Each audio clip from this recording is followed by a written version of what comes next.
అందరికీ నమస్కారం అండి. అందరూ ఎలా ఉన్నారు? నేను చాలా బాగున్నానండి. మీ అందరూ కూడా బాగుండాలి. ఆ హరిహరాదుల యొక్క కృపా కటాక్షాలు అందరూ కూడా కలగాలని కోరుకుంటూ, మనకు మార్చి 30న నూతన తెలుగు సంవత్సరం అనేది ప్రారంభమవుతుంది కదా! ఆ రోజు పంచాంగం గురించి తెలుసుకుందాం.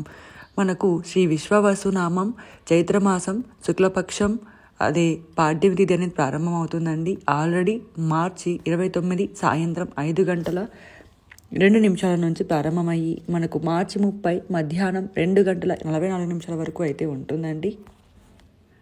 కాబట్టి మనము ఈ ఆదివారం రోజునైతే ఉగాది చేసుకుంటాం కదా.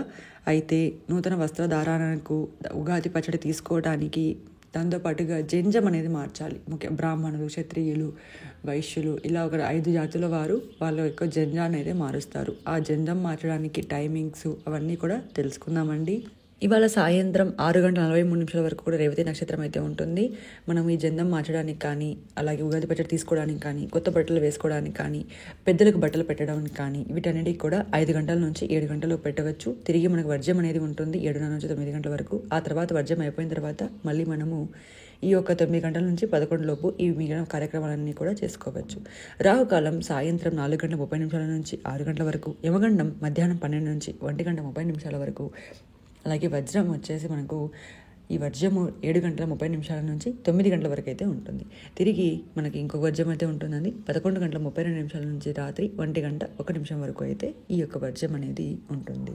కాబట్టి ఈ టైంలోపు మనము చేసుకోవాలి. ఇక్కడ గమనిస్తున్నట్లయితే మీరు 7:30 నుంచి 9 లోపు మనకు శుభముహూర్తాలు లేవు. ఎందుకంటే ఆ టైంలో మనకి వజ్రం అనేది ఉంది కాబట్టి ఆ టైంలో మనము ప్రారంభం చేయకూడదు.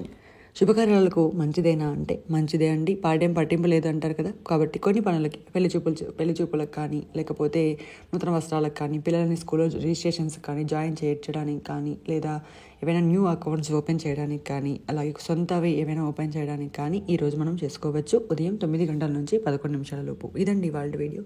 అందరూ కూడా షేర్ చేయండి, లైక్ చేయండి, సబ్స్క్రైబ్ చేయడం మాత్రం మర్చిపోకండి. సర్వేజన సుఖినో భవంతు.